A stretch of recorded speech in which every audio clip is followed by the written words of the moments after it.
Can you hear me? Hello, Why have Greg. you got a mask I'm on? so sorry. Yeah, because I'm in a hospital and I'm looking after my grandma. So she had a surgery yesterday. It's not a Oh, okay. yeah, yeah. What Just sort of don't what sort of yeah. surgery? Um, it is like because I'm not sure how to say that in English, but when she want to go to the bathroom and Yeah. pee, yeah, she feels Oh, painful. oh, okay. I Yeah, understand. Yes. That's not uncommon. I mean, is she just having tests today, or is she having an operation? she had operation yesterday, and now she Okay. is recovering from that. Oh, Yeah, okay. and I think she recovered really well because now she can walk by Oh, good. herself. Yeah, Oh, it's great. really How old is your grandmother? she is 79 years old. 79. Okay. Oh, well, that's good. Well, I hope she gets better.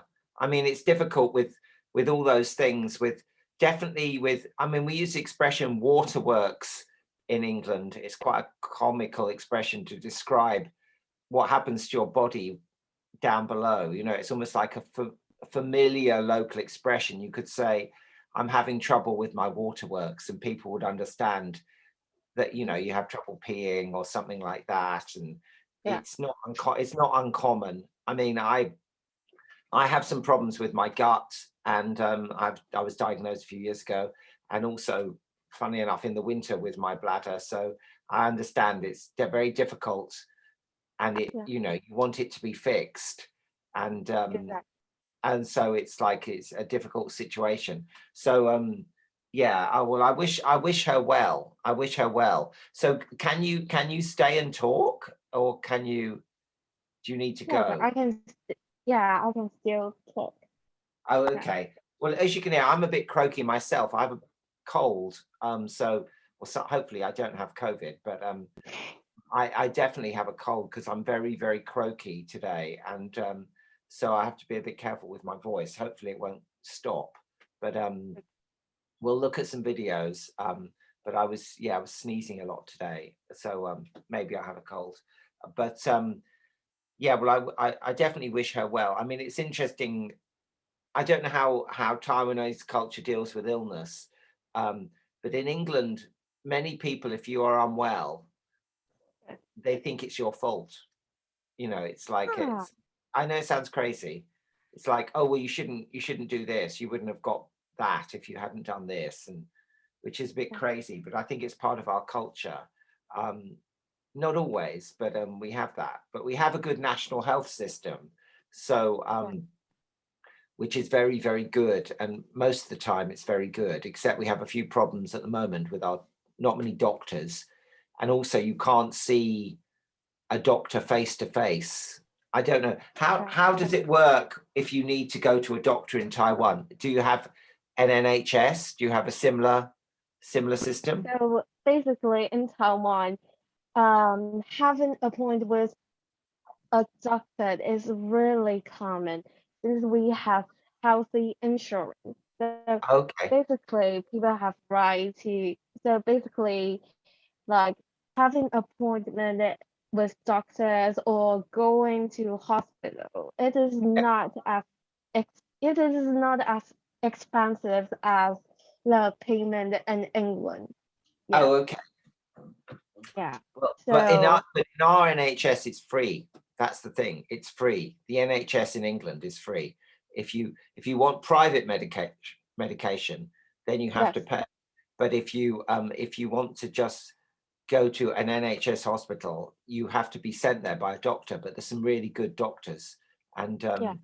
consultants, so that's free. So is there a similar free medical service in Taiwan, or is it all by insurance?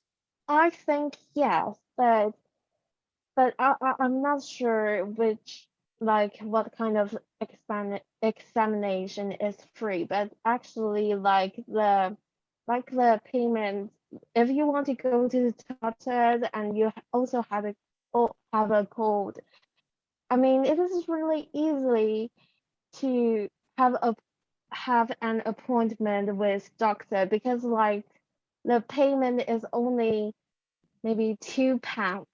Oh, wow. That's very good. Yeah, yeah, Very it good. is. And also like the medicine is like Very, the government also pay the fee of the medicine for you. oh, that's good. That's very good as well. Yeah, Yeah, I mean, here we have to pay, you have to pay for your prescriptions, but yeah, I mean, it can't gets cheaper if you're older. Like my mom is 92 and she is fairly okay, but she has medication. Um, but yeah, and most of the time it's very good. The problem we have here is that finding a good doctor who listens to you is quite difficult. I had a great doctor a few years ago, but he's retired. He was really great. The first time I went to see him, he was German. His name was Dr. Peltz, and I can tell you, I was a bit stressed by many things, and I had with my stomach, I have a problem which I has to get checked out. So I went to see him by chance. I didn't know him. He was the doctor, and I went in, and he said to me, "Oh, Greg, how are you today? How are you feeling?" I was so surprised. He was nice to me. I cried because he was being really human with me. Do you know what I mean? It was like such a yeah, shock, and it was such a great thing. Whereas other doctors I've seen, some of them have been really bad. You know, like, oh, I've got terrible stories. Once I was told by a doctor in my surgery, I've been prescribed some medication by the hospital where I have to go. And he said yeah, to me, "You shouldn't be taking that. Who told you to take that?" And I was like, "A consultant at a hospital where I had an operation." And he just didn't agree. And it was like insane. You know, it was just like madness. And even today, I had to phone up the doctors about something, and we have the word receptionist. Do you know that? I'll put that in the share. That's a great word, receptionist. Oops, put that in. Oops, let me just get Google Translate out.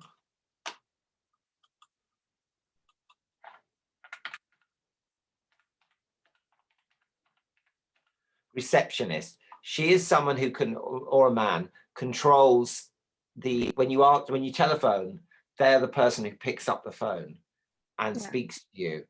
And they are like, I can only describe it at my surgery. You'll be shocked by this phrase. They're like attack dogs.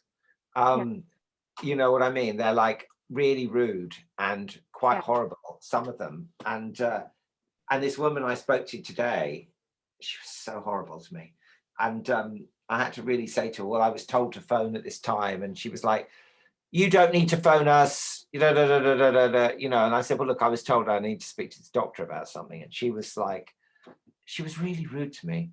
And afterwards, I thought, I wanted to say to her, "Why are you so horrible to people? You know, you're supposed to be helping people. You're in a caring profession. If you don't want to be like in that profession, don't work there. Get someone who's nicer, you know, kinder. You know, it's so important, I think. But what's it like in Taiwan?" well, basically, I mean, like um last year we actually I think it is always a discussion in medical fields that if we like nurses or doctors Yeah, whether we should treat our patient with our like very kindly, very truly, or just being emotionless. Because if we are too attached to our patient, it may lose our profession. Because you object, also have to consider the feeling of people, but you also need to to yeah give patients therapies and medication. So yeah. this is really difficult for us that having balance between these. Yes, I think the thing is, I understand what you're saying is you need to be objective. Oops. You need to be, why might that do that? Objective. You need to be objective with the patients. But yeah, but human being is not always objective. We have our own feeling. So Yes, yes, of yeah, course. this They're is such important a feelings. struggling. It is. But the one thing I would say is that when people are ill, they're often very scared and very frightened, even though they might not show that. And so they need reassure. It's a great word. They need reassurance. They need to be reassured that people are helping them. And I think if doctors or nurses are just quite clinical, it doesn't help. It doesn't always, that clinical, it doesn't always help them to understand what's happening. And I think there's a big conversation. Many doctors in this country can analyze symptoms, but they can't analyze the patient as a whole. And that can be the problem sometimes. I think it's just my opinion, but it is a bit difficult. It is a bit difficult with being that thing. I mean, do they teach you how to be with a patient when you're training? Maybe this semester. Oh, Yeah, okay. this semester I have a class of training how to treat patients. So Yeah. yeah. I think it's most important is to listen, to really listen. And I mean, I'm sure because your grandmother's ill now and she's in the hospital. If the nurses weren't nice to her, you would know and you'd think, wow, that nurse is rude or that nurse is unhelpful, or it's like you can tell, that like a good nurse or a good doctor, and I have had some really strange doctors who I've had to meet for certain things. A few years ago, I had a problem with my coccyx. I don't know how you pronounce that. I think it's that coccyx. Is it with one C? Coccyx. Yes. Coccyx, maybe. Is it right? Coccyx. It's the bone at the bottom. It's like our tail. Yeah, I know. And mine started to move by itself and started to try to come out my body, which is very strange. And I went to see a surgeon and he said, so horrible. He said, we're going to make a big hole in your back and dig it out and then sew it up. And I was like, why? And he said, well, that's what I do. And I said, that's no good. I don't want a hole in my back. Why would I want a hole in my back? And he said to me, well, if you don't want me to do it, leave. And that's what he said to me. And I was happy to support. And he had a student doctor with him. And I said, and as I went out the door, I said to the student doctor, when you qualify, never be like him. And I said, that is the opposite of how you should treat patients. And then I went back to my surgery, a local surgery, and I had physiotherapy. So I didn't have an operation.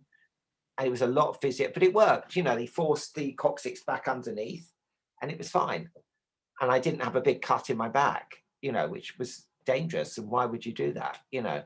And it was insane, this doctor. I've never forgotten it. It was very, very, and also I realized that, we tend to think doctors are gods.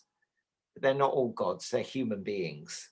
And they can fail. They can fail like anyone. But anyway, let's get on to the art because that's what we're doing today. Happy thing. Sorry, let me just have some water. Sure.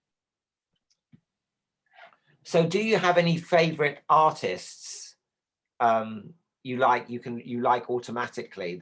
There's painters or artists you like, work you like? I think I don't have I mean, I don't have any favorite artist, but I like that. I will tell you like one of my favorite artwork. Okay, It is painting. Chinese artwork. It is called Okay, Along the River During the Qingming Festival. Okay, And that's interesting. yeah, Can you and it is a very, I don't know, let me see if I I can think find this is quite a masterpiece that? because Okay, like you can, this is so vivid because like um during the oh, this every is it. Hang on, let me yeah, just get it during the Queen Ring Festival. Oh, it's the famous. I think it's the very big picture. Is it it this? is. No, the next to, This one? yeah, this, yeah, Not this, this one. Not this one. not That this, this one. This yeah, one. yeah, Wow, it's very. It looks very big. yeah. It is in the museum in Taiwan National Museum, and Okay. I've I've seen seen this picture before, and I think it is quite amazing because like every movement of the people is different, are different. Let me get up. Let me see if I can see it closely. I'm interested to see because I'm going to show you some pictures I like. Let me just put that into the. Oh, did it work? Oh no, it's not going to let me because it's a web page. I think I. Oh, it might do. I don't know if I can zoom in because it's very detailed, isn't it? Yes, it is. Very. I think this isn't very sharp. Oh, there's a lot of people. Yeah. And how old is this picture? How many years old? Well, it is maybe um I think it is like 300 years ago. Okay, So that's um it is made yeah, it is made in 1736. Yeah. So okay. it is 18th century. Okay, so So it's a Qing dynasty. I think it's the Qing dynasty picture, and it's and the was it a very big picture like a scroll picture? Was it like a yeah, scroll? it is. Yeah, It is. I've seen some of these. So a scroll, yeah, a scroll picture. Yeah, I've seen. I went to an exhibition a couple of years ago in London. No, in Oxford, actually, of scroll pictures, and they were very interesting. Chinese scroll pictures. Yeah, they're very. They tell a story, don't they? They usually tell a story, and they have Yeah. an. You know, the word narrative is what we say. Like as a narrative, you could say narrative arc. A narrative arc to what's happening.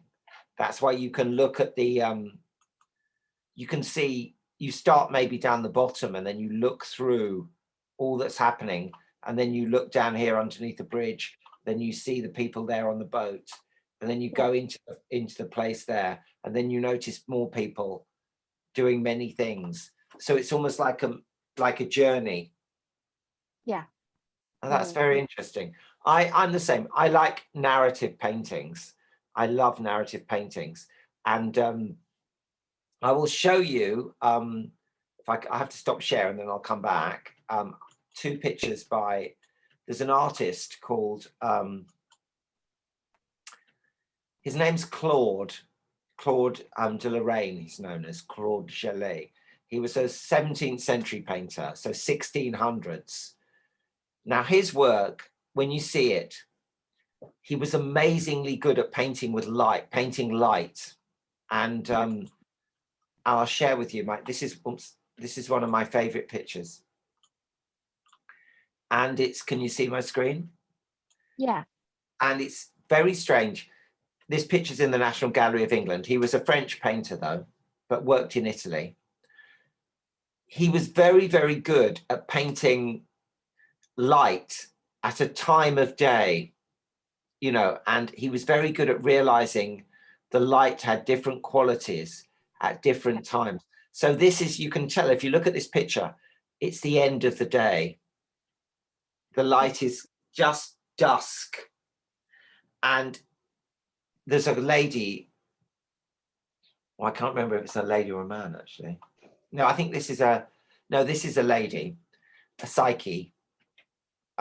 She's a Greek person, and this is the castle of her lover, Cupid, and she is somehow trapped, not being able to go into the castle. So she's either waiting for something to happen, but you sense the word I'd use is melancholy. Do you know this word? Yes, like yeah, it equals depression. well, sadness. Yeah, I would say it's more yeah, it's more sadness. Let me just go back to, yeah, melancholy.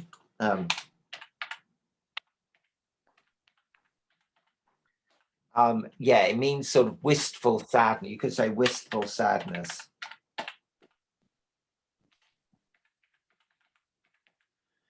And there is a quality to that painting, if I go back, which I think is really amazing. And it's, I've often stood and looked at this painting for quite a long time in the gallery, in the National Gallery. But also he painted other great pictures, and this is another one of his pictures, and it's a different feeling, but it's about a journey. Yeah.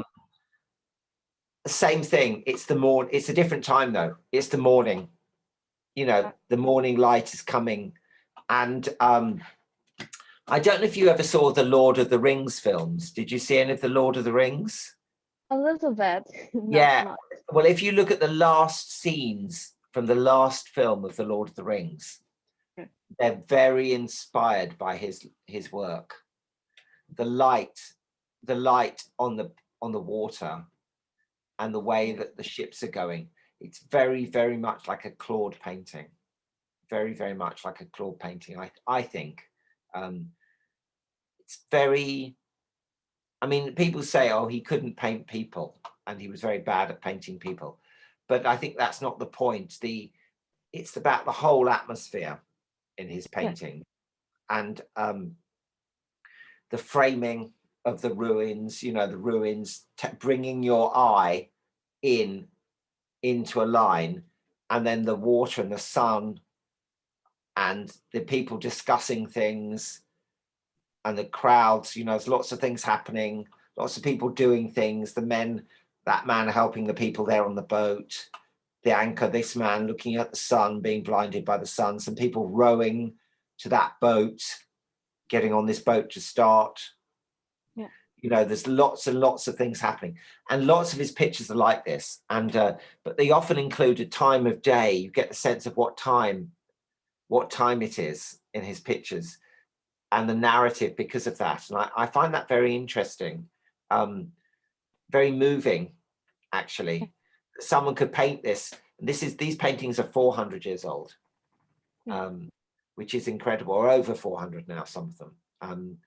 His work is very prized all over the world, and I really like his pictures. But I'll stop sharing, and we'll go on to the video, and let's have a look at the video.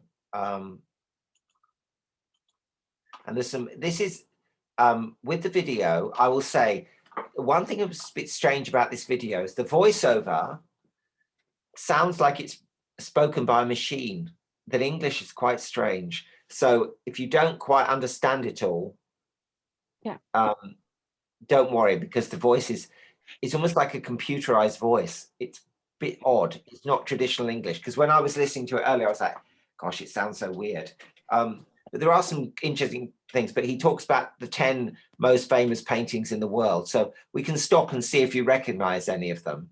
And the first one. The first one's the Mona Lisa, which is in Paris in the Louvre gallery. It's quite small, funny enough, when you go to see it. And you can never see it because there's hundreds of people looking at it. So you're like, where is it? You know, it's very, very hard to see. But it's very interesting painting as well. Leonardo was a great artist. Between the millions of paintings that are created and shown in galleries and museums all around the world, a very small number transcend time and make history. This select group of most famous paintings is recognizable by people from all over the world and of all ages, and will probably continue to echo and leave impressions in the minds of people in the centuries to come. This is a list of some of the most famous paintings in the world.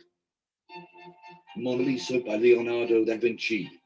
The most famous painting in the world, it is the main attraction of the Louvre Museum in Paris, where it is seen by 6 million people every year. So Persistence sorry. of Memory by Salvador Dali, Won't go back. painted in Sorry. 1931. Just jumped. Why that jumped? I just want to show you the crowds again. To echo and leave impressions in the mind. Most famous paintings in the world. Gosh, what's it doing? Museum in Paris, where it is seen by 6 million. As you can see, this is what happens when you go to see the Mona Lisa. They've got a big barrier and there's all these people and it's that far away. So it's probably better to look at a reproduction of it. Interestingly, there are many copies of the Mona Lisa, and there's also maybe another version by Da Vinci as well. And it's quite there's a great word, enigmatic. Oops. Enigmatic. Enigmatic. They say that her face is an enigma because you can't tell whether she's smiling or not. It's quite a strange painting, and that's what makes it probably quite revolutionary for its time, because there wasn't that many pictures painted like that at that time. Yeah. So we'll go on next. People every year. Leonardo da Vinci painted it from the year 1503 or 1504 till shortly before he died in 1519. The Last Supper by Leonardo da Vinci. This world-famous painting is not shown in a museum, but rather covers the back wall of the dining. Interestingly, this painting is a real mess if you go to see it, because it was painted with a technique called gesso, and I think it was gesso and egg tempera, which I don't know how to spell. Oops, tempura. Egg tempura? Ora. I think it's tempura. No, that's food otherwise.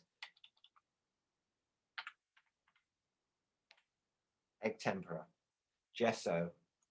Yeah, I'll put that into one. Egg tempera. It's basically mixing colors with egg and then putting it directly onto wet plaster, and looked great when he did it. Within 50 years, it started to crumble, and then they've restored it so many times. But funny enough, in London, there is a copy on canvas that was painted about 5 years after it was painted by some artist who saw it. And it's an amazing copy. It's full size. And so you can see the copy in London, and the copy in London is amazing, on a proper canvas painting. Really good. In hall at Santa Maria del Grazie Monastery in Milan, Italy. It was painted by the most famous artist of all time, Leonardo da Vinci, in the late 15th century. The painting depicts the scene of the Last Supper of Jesus with his disciples. Seeing this masterpiece in the small monastery is truly one of the best attractions Milan has to offer. The Creation of Adam by Michelangelo, located on the ceiling of the Sistine Chapel in Vatican City, Rome. The Creation of Adam was painted by Michelangelo between 1508 and 1512, and it is just one of 9 scenes from the book of Genesis that are painted on the center of the ceiling of the chapel. Starry Night by Vincent van Gogh, painted by Dutch artist Vincent van Gogh. Have you heard of him, Vincent van Gogh? Or we say Vincent van Gogh Yeah, in this yeah, country. yeah. Yeah. I knew him. He even cut. He Yeah, even cut a bit of cut his his ear. ear. Yeah. Part of his ear. Yeah. He also then he shot himself as well. I mean, his life's a bit of a mystery still, I think, even though he wrote lots and lots of letters to his brother. What's very interesting, tell you an interesting story. Before he started painting in a big way, he had lots of jobs. And one of the jobs was working in jewelry. And one of the jobs was working as a teacher. And he came to England and he worked in a little town called Ramsgate. And they discovered where he was living in Ramsgate a few years ago. And so they discovered the family the family who lived there, and he lodged with a family, and while he was teaching. So they tracked down the family and they said to the family, "Oh, did you know you had a very famous man staying with you, your family, 100 years ago?" And they said, "Oh, no, no, we didn't. We knew we had someone staying with us. He worked as a teacher." And they said, "Yeah." And then they said, "Oh, have you got anything, letters or anything?" And they said, "No, no, we haven't got any letters, but we've got some little drawings, little sketches the man did of their daughter." And they didn't know that they were by Van Gogh. So they were incredibly valuable. They just had them in like a little box, and they were little pen sketches of the beautiful daughter. So they said these are incredibly important paintings. And I think they're in the museum now in Amsterdam, that they'd just been kept in a box by the family who had no idea who he was. But his work is very emotional. If you go to the museum in Amsterdam, the Van Gogh Museum, the work is so amazing. And he was very passionate. I think he was a very, very passionate man. And he had problems. He definitely had mental health problems. But and I think his relationships were very difficult. You know, I mean, he cut his ear off, supposedly, because of the painter Gauguin, who'd come to stay with him, and they weren't getting on. And I don't know if really there's this whole story, but maybe they were having a bit of affair, or maybe Van Gogh was in love with him or something. But then he gave part of the ear to this lady who worked as a prostitute. It's very strange. But his work is so beautiful, and the color is so alive. It's so like alive, his work. In 1889, Starry Night is one of the most well-known paintings in modern culture. The painting is part of the permanent collection of the Museum of Modern Art in New York. The painting was the inspiration for the song Vincent, also known as Starry, Starry Night by Don McLean. McLean's song referenced the painting as well as other paintings by the famous artist. The Scream by Edvard Munch, the most famous. That's actually pronounced Munch. I don't know what he's saying. Munch is something you eat. When you eat, you munch. He's Norwegian. And it's so interesting. This isn't the only version he painted. There's about 4, I think. But The Scream is such an interesting psychological picture. It's part of culture, the culture of the world, this painting. Have you seen it before? Yes, You know, I know this. okay, yeah. It's like a very interesting psychological picture. His work is very linear and sort of swirling, and I think it's linear and swirling.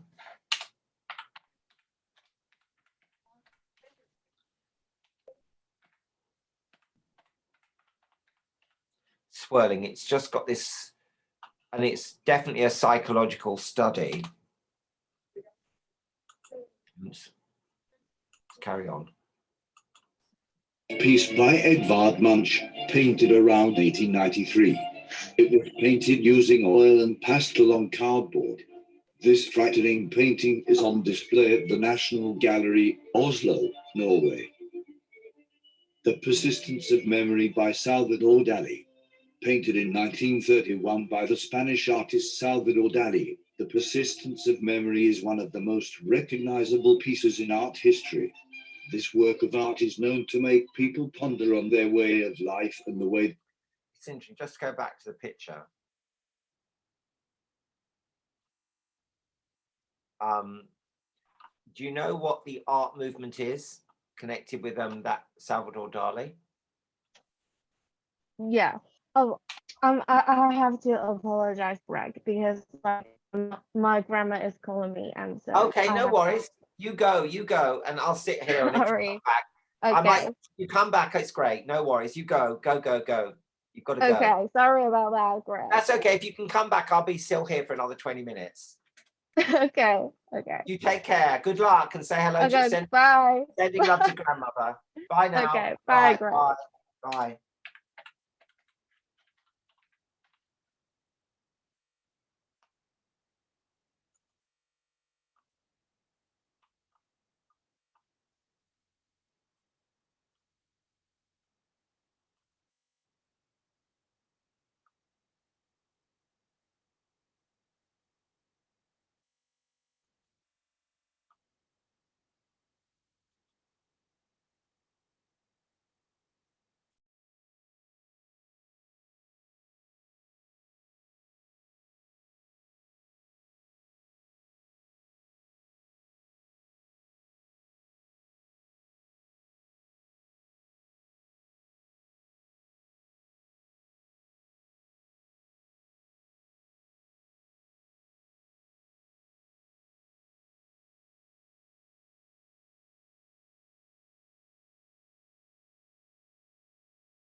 You're back. Let me just come in. Yeah. Are you okay?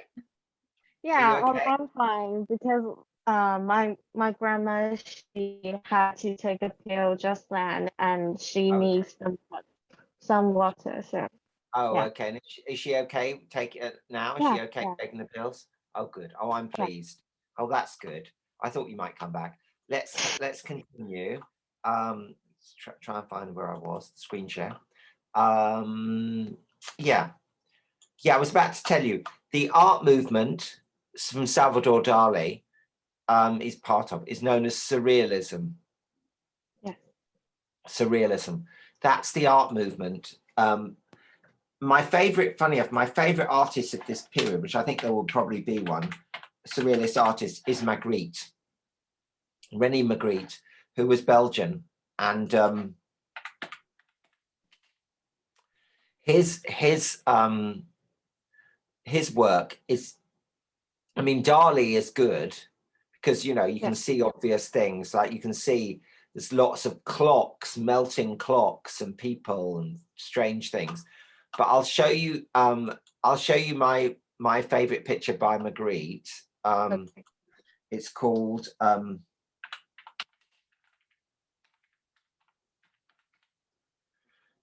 when I saw this, I was only about 15, and when I saw it, I was like, that's quite a frightening picture. I couldn't tell you why it was a frightening picture, but it was. Let's try and get a big version of it up. Oh, let me try and see it without. Sorry, let's just try and go to tools, find a big version. Oh.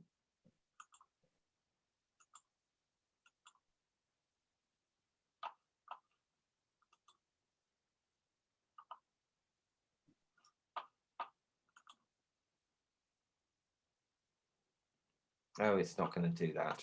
Sorry, it's loading up loads of. Oh no, it's going to. Let's have a look. Didn't think it was going to. Right, it's coming. Can you see it? Yes, Isn't it a strange picture? it is. It's a fully working train coming out of a fireplace, Yes. and it's got a really odd quality to it when you look at it. And obviously at that time there were real trains with steam. It was before electric trains. So, and the clock, everything about it is quite a strange, it gives you a strange feeling. I mean, what do you think? What do you think when you look at it? I would think that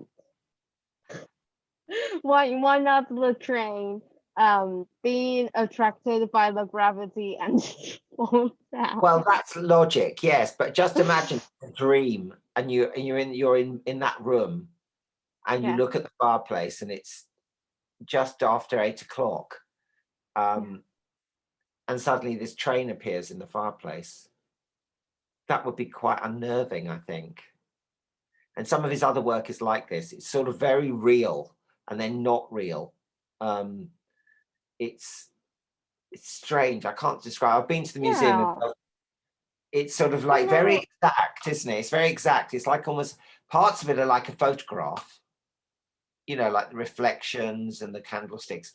And then there's just train just hanging there, not moving yeah. in air. But I think that one of the strange things that I found is like the right side of the candle. It doesn't reflect its reflection. I think it's weird. Yes. Well, you mean Maybe like the other candle isn't there, you mean? yeah, Well, maybe yeah, but the thing is, maybe because of our angle of view, the actual yeah, reflection is behind the clock. Yeah, maybe that it's behind the clock. But they're not photographs, you know, they are paintings.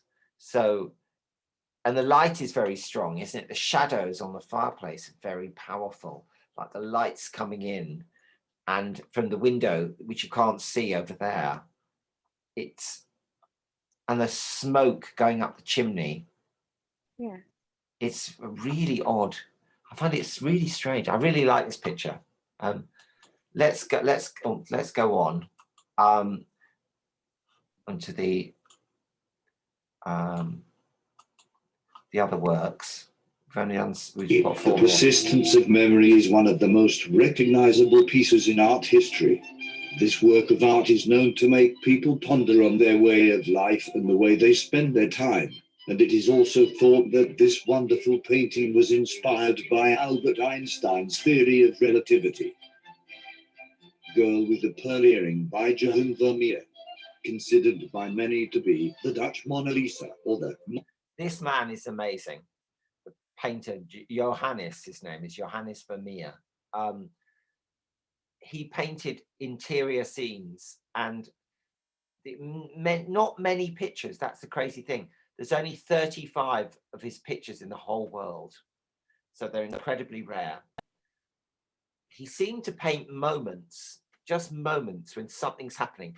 And with this girl, you feel that she's just turned round, like someone's spoken to her. And she said, hello, just like that, very quickly.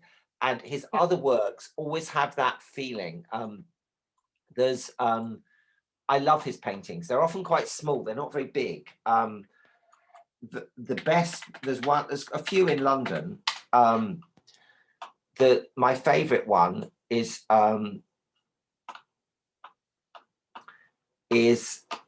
the well, there's quite a few famous ones, but oh,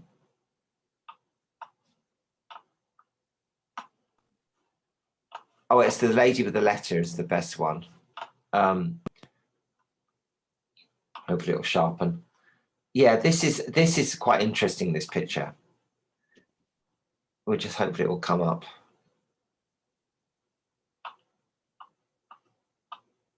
They've restored it recently.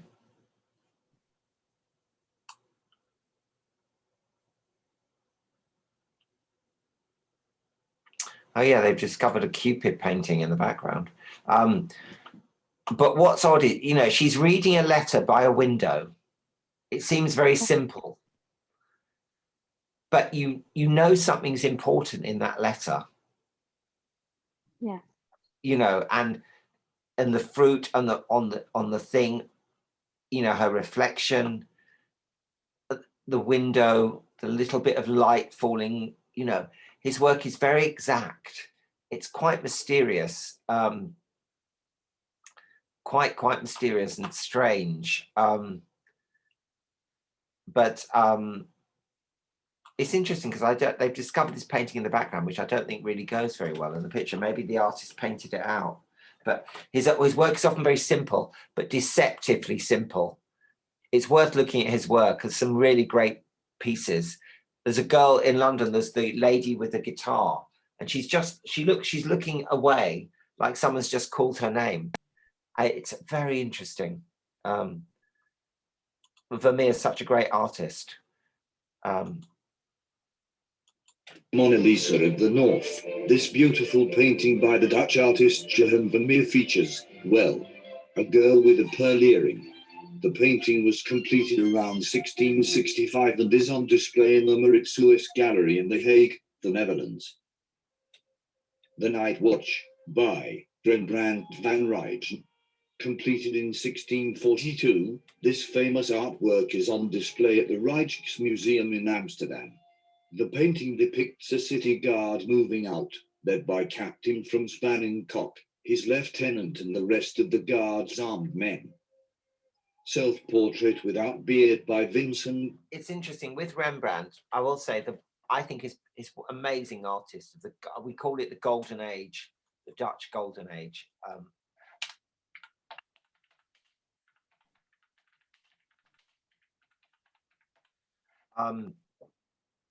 His portraits, because he was a great portraitist, and he painted himself many times, and he painted himself when he was young, right through his whole life, and he had great success, but he also had great tragedy in his life. He lost his son quite young, his only son, and then he lost all his money, and he became quite poor near the end of his life, and he'd been one of the most celebrated, most successful artists in Amsterdam. And he painted, as a picture in London, a a self-portrait with a circle around his head, and he's very old. And when you look at the painting, some people say that he painted the circle around him. It's just one line to say, and it looks very quickly done, that he's saying, see, look, I can paint anything still, even though I'm old, I'm still here. And it's a very, very moving picture when you look at the picture. But also this picture of him when he's young and he's very successful and he looks very charming, but his pictures are very, very interesting. There's always something happening in them. Very, very, very special. I think very special work. Van Gogh. Even though Van Gogh painted many portraits of himself, this one is by far the most famous, as it is his last self-portrait and one of the few that depicts him without a beard. It was given by him to his mother as a birthday gift. It is also one of the most expensive paintings of all times, as it was sold for $71.5 million in 1998 and is now part of a private collection. Guernica by Pablo Picasso. The whole thing about Van Gogh is that he didn't really sell any paintings during his lifetime. I don't know if you know this, that he sold almost no paintings. I think he sold about 4, they reckon, but for no money. But then 100 years after his death, his paintings were selling for so much money. At one stage, suddenly the most expensive painter in the world, Van Gogh, because everyone wanted one. What's also interesting, I don't know if you know, in China, there's a valley where they have a lot of artists who copy famous paintings, and they'll copy you a Van Gogh for about $35, because I had one, and they're really good. They're really good. I had a Van Gogh Irises for about 5 years. It was really lovely because it's a real painting, and they really look at the picture and they really copy them very well. It's very, very interesting. This is Picasso. The most famous painting by Picasso, completed in 1937. The painting was painted in Paris and is inspired by the bombing of Guernica in Spain during the Spanish Civil War. The painting is on permanent display in Museo Reina Sofia, Madrid, Spain.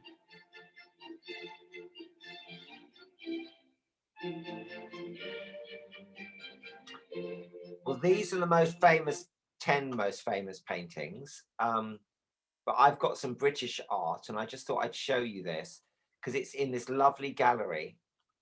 And this place is in the, I go to this town, it's on the coast of in England. It's called Hastings. And there was a famous battle near there about 1,000 years ago. It's a little seaside town, and it's very beautiful, and it's lovely to visit. It has like a very old town and a new town, and it has a gallery, a lovely gallery there, and really good gallery. And they had an exhibition of 100 modern British artists. And so some of the work you might like, some you might not. But we'll have a quick look. We've got 5 minutes, so we'll watch a bit.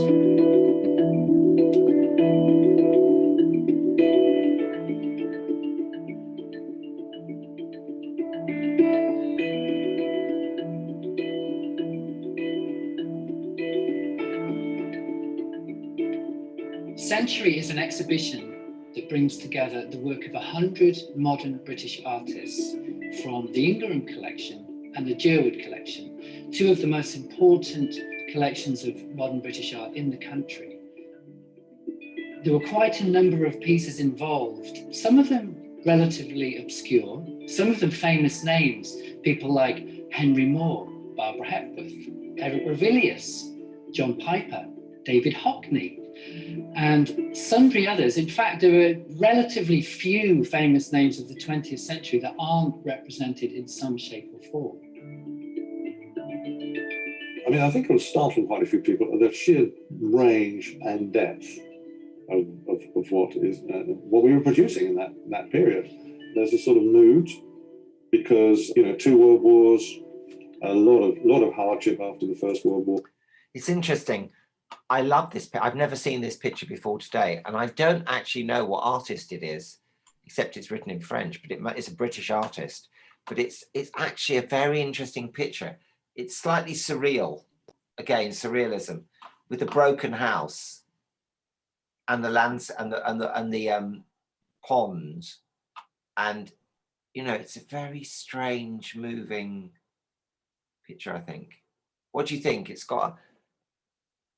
What does it make you think? It makes me feel like the house after war.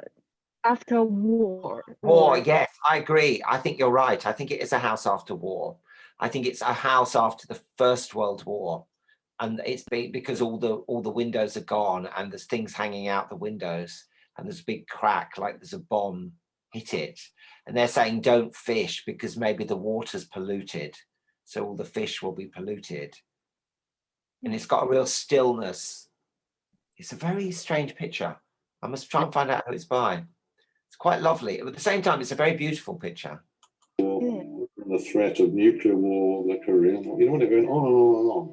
And it's like they had limited palettes, a lot of blacks and browns, and little bits of orange and little bits of ultramarine. It's quite extraordinary. So there's a feeling of grittiness and darkness and challenge that is in quite a lot of the art. Albeit, of course, there are some pieces that lift you a bit and bring a real smile to your face. Whatever the qualities of other periods of art, I think modern British so-called 20th century art and into the 21st century gives people, all of us, an opportunity to look as if it was a mirror, to see part of what our lives were and the lives which have formed us. And this artist just here is a brilliant artist. As if it was a mirror, to see part of what our lives were. This one. And the life. This one is an artist called L.S. Lowry, and he's a really interesting man.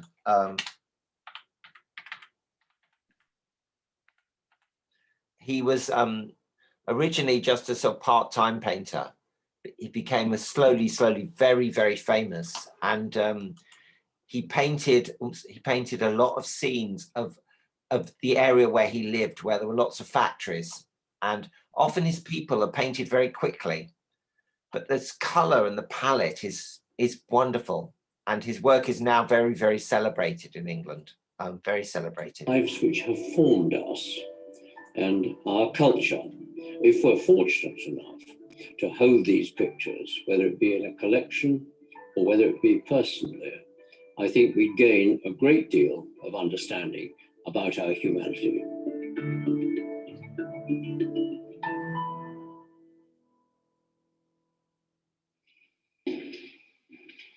For me, it began as a sort of operation to look at what I felt were the strongest works in each collection, and particularly where they crossed over. Rather than arrange Century as a historical survey, I thought it'd be more interesting and more fun to arrange the work thematically, to make it a sort of journey through the different moods, the different ambitions of 20th century British art. So what I hope is that as people go from room to room, they will have different experiences, different moods. Some are quite solemn and quiet, some are very exuberant. And here and there are some fairly major surprises that I think people will kind of stop and stare when they see them.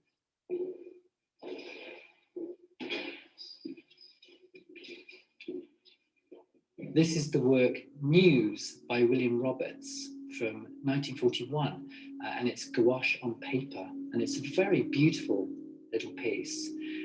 During the war, Roberts moved to Oxford to get away from the bombing, and while he was there, he studied people going into the local library to find out news of how the war was progressing, and also to find out about their loved ones and so forth. And it's interesting because Roberts was an artist who stylized figures a lot. He was not a sort of naturalistic painter, but these are not caricatures. There's a very strong sense of their feelings being expressed here. One senses in these figures their distress and anxiety, and yet the whole picture is so wonderfully composed and has such lovely colours in it that the whole kind of atmosphere is actually quite uplifting. I particularly like the little silence please sign at the top showing that we're in a library, and it's quite an intimate picture, a rather lovely record of wartime life. One of the fascinating things about studying art in this period is that it was the era when photography and film threatened to take away from traditional media the role of portraying life in visual art. What we found, though, is that rather than become irrelevant, the artists had their own extremely valuable input into British culture at the time, and also expressed the experience of life in the 20th century in ways that photography and film, for example, couldn't do.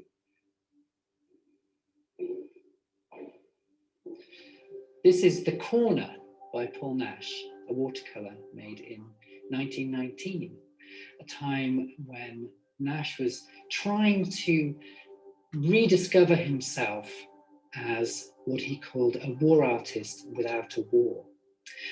During the war, he painted landscapes of destruction in which the trees had all been destroyed. Here he's celebrating the wonderful, exuberant life of a wood. Curiously, he's actually written the names of the trees on the piece. So you can see, for example, here it says lime, and here it says maple. And yet he has abstracted and redesigned the trees, the structures of the trees, to create this lovely kind of flowing, cascading impression of foliage. And then holding everything in check is this brick wall, which kind of contains the exuberant life of nature.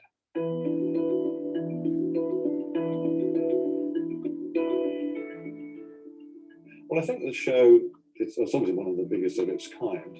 And the very fact that the theme is two private collectors, is a bit of a reminder to other people that actually just because you've got great work, you don't have to sort of have it behind high walls and you look at it, at 3 o'clock in the morning so nobody else can see it or whatever. It's completely reversed. The point is let other people enjoy it. I mean, I get huge enjoyment from seeing other people enjoy and appreciate the art. I mean, it gives me a real buzz. Well, I think a lot of private collectors would feel the same way if they let themselves go a bit, I suppose, and share it. To collect with an unlimited pocket would be one of life's great pleasures. For most of us, that doesn't happen. And what I've done is collected what I've enjoyed, collected for Jerwood what I like, collected also what I think other people would like to look at. And I think this is somewhat underrated. The object of hanging something in a gallery like our Jerwood Gallery is to give pleasure to people. And when they look at something, I think they need to recognize it a little as something that might have touched them in their lives or in their minds or in their reading. And if that's happened, then suddenly they're able to look at something which means for them, reminds them, gives them pleasure. And that, I think, has always been in my mind. That was nice, wasn't it? That was a nice little exhibition, actually. I think it was quite calming to hear the people. And the two men were the people who collected those pictures, and there were private collections of paintings, British paintings, that they were putting on display. I never went to the exhibition, sadly. I didn't know it was on, otherwise I would have gone. Because Hastings, I go to a lot. I'm going in a few months with my mum and sister. But thank you very much. Thank you very much for coming today, Sophie, especially seeing that you're in the hospital with your grandmother. It's been lovely to talk with you, and I hope everything goes well. Hopefully I'll see you next week. And I don't know what the subject will be, but I wish your grandmother well as well, and a speedy recovery, and I wish you well as well. And for your own self, try and relax this evening, because I know you're in the hospital with your grandmother. It's very hard, but otherwise you'll feel very stressed as well. So look after yourself. Okay. Thank you, Greg. Thank you very much. Take care now. Bye now. Bye. Bye.